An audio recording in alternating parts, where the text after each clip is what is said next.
எல்லாருக்கும் அன்புடன் தாசனின் வணக்கம். இன்னைக்கு நாம எதை பத்தி பேச போறோம்னா, ஒரு மனிதன் இறந்ததுக்கு அப்புறம் எரிப்பதா, புதைப்பதா? எரித்தால் என்னென்ன நன்மைகள்லாம் நடக்கும், புதைத்தால் என்னென்னலாம் நடக்கும் அப்படின்றது தான் இந்த வீடியோல பார்க்க போறோம். என்னுடைய முதல் வீடியோ நீங்க பார்த்துருந்தீங்கன்னா, நான் அதுல சொல்லியிருப்பேன், ஒரு மனிதனின் உடம்பில் வெளியேறிய ஆன்மா வந்து தன்னுடைய அணுக்களை பிரித்து எடுத்துக்கொண்டே இருக்கும். அதாவது வெளியேறிய பின்பும் அது பிரித்து எடுத்துக்கொண்டே இருக்கும். அதுவும் தலைக்கும் பக்கத்திலேயே இருந்து அது பிரிக்கும் அப்படின்னு சொன்னேன். ஒருவேளை அதனால பிரிக்க முடியலன்னா அந்த ஆன்மா வெளிப்பட்டு போயிடும்.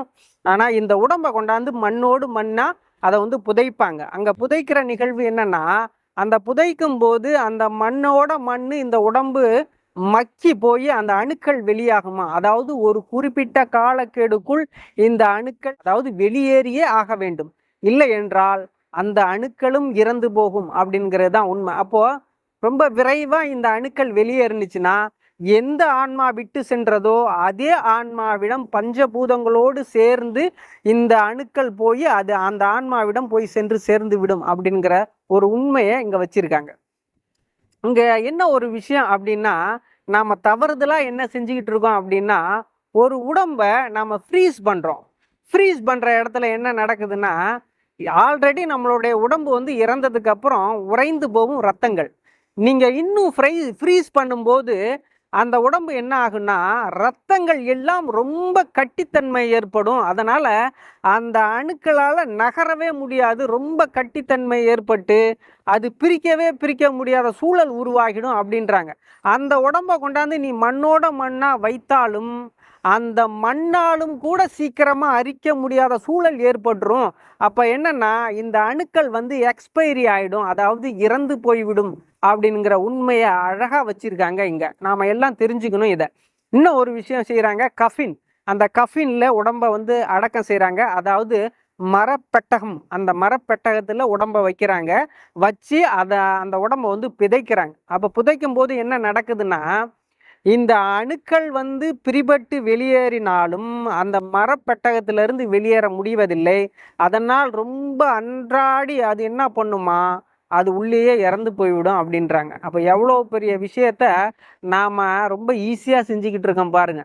இன்னும் ஒரு விஷயம், கல்லறை கட்டுறது. கல்லறை கட்டுறது பார்த்தீங்கன்னா தெரியும். சுற்றியும் கல்லறை எழுப்பிடுவாங்க.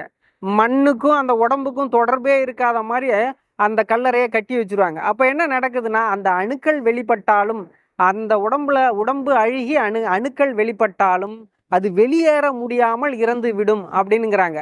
இங்கே தான் ஒரு விஷயத்த நான் கவனித்தேன். அதாவது வள்ளலார் இருக்கார்ல, அவர் வந்து அவருடைய காலகட்டத்தில் ராஜாக்களிடம் போய் முறையிட்டாராம். எல்லா உடம்பையும் வந்து நீங்க வந்து புதைக்கணும் அப்படின்னு. என்னடா இது, இவர் வந்து ஒரு கான்ட்ராஸ்டா ஒரு விஷயத்த சொல்றாரு, நம்மளுக்கு இது வந்து சரிப்பட்டு வரலையா அப்படின்னு யோசிச்சுட்டு இருந்தா பல விதங்கள்ல தேடினேன். அப்பதான் ஒரு விஷயம் புலப்பட்டுச்சு. ஏன்னா இவங்க என்ன சொல்றாங்கன்னா, முற்காலத்துல உள்ளவங்க எரித்தால் சீக்கிரமா ஒரு விஷயம் நடந்தேறிடும்னு சொல்றாங்க.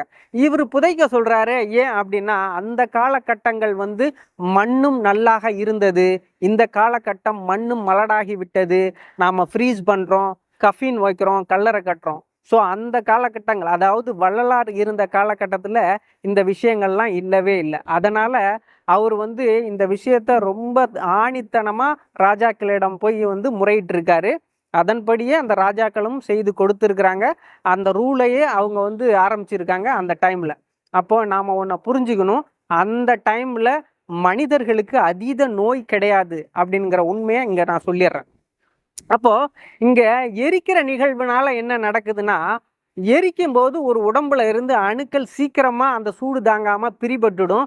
பிரிபட்டவுடன் அது பஞ்சபூதங்களோடு கலந்து அந்த ஆத்மாவிடமே போய் சென்று சேர்ந்து விடும் அப்படிங்கிற உண்மையை தான் இங்க நான் சொல்ல வர்றேன். நம்ம ஊர்லயுமே என்ன நடக்குதுன்னா, அதாவது பாய்சன் குடிச்சவங்க, சூசைட் பண்ணவங்க, இவங்களெல்லாம் எரிப்பாங்க. அப்ப நான் போய் கேட்டேன், ஒரு சில பேரை கேட்டிருக்கேன், ஏன் இந்த பாய்சன் குடிச்சவங்க, சூசைட் பண்ணவங்கள மட்டும் எரிக்கிறாங்க அப்படின்னு. அது வழக்கமா நடக்கிறது தம்பி, இது ஆதி காலத்தில் இருந்தே இது நடந்துகிட்டு இருக்கு அப்படின்னு சொன்னாங்க.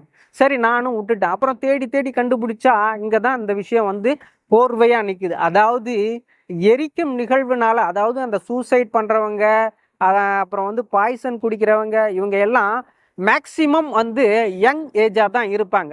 ஒரு குறிப்பிட்ட யங் ஏஜா தான் இருப்பாங்க.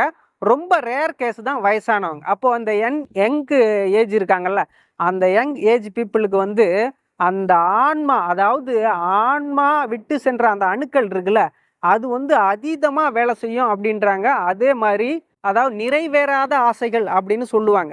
அப்போ நிறைவேறாத ஆசைகள், அதாவது உடம்புல உயிர் போயிடுச்சு, ஆனா அந்த நிறைவேறாத ஆசைகள் வந்து ரொம்ப கட்டித்தன்மை ஏற்படும். அது சீக்கிரமா பிரிக்க முடியாது.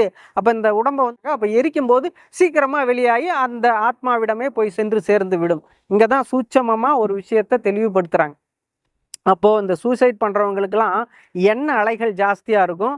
ஒருவேளை அவங்கள எரிக்கலைன்னா பேயா வந்து துன்புறுத்துவாங்க அப்படின்றது தான் மறைமுகமா சொல்றாங்க. எரிச்சிட்டோம்னா அந்த, அதாவது நிறைவேறாத ஆசைகள் கூட எரிந்து அந்த பஞ்சபூதங்களோடு கலந்துடும் அப்படிங்கிற உண்மையை தான் இங்க நான் சொல்லிக்க விரும்புறேன். இன்னும் நீங்க கவனிச்சீங்கன்னா தெரியும், அதாவது திரௌபதி, அந்த திரௌபதியும் கூட தன்னை வந்து அந்த நெருப்பில் தான் ஆழ்த்தி கொண்டார்கள். அவங்க அப்ப என்ன ஒரு விஷயம் செஞ்சிருக்காங்கன்னா, நெருப்போட தன்னை மாய்த்து கொண்டா அந்த அணுக்களை ஈஸியா பிரிச்சிடலாம்.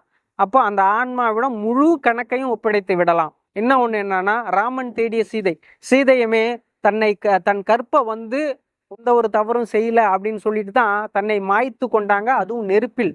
அங்கேயுமே என்னன்னா, மாய்த்து கொள்ற இடத்துல இந்த அணுக்கள் சீக்கிரமா பிரிபட்டால் அந்த ஆன்மாவிடம் போய் சேரும் அப்படிங்கிறது.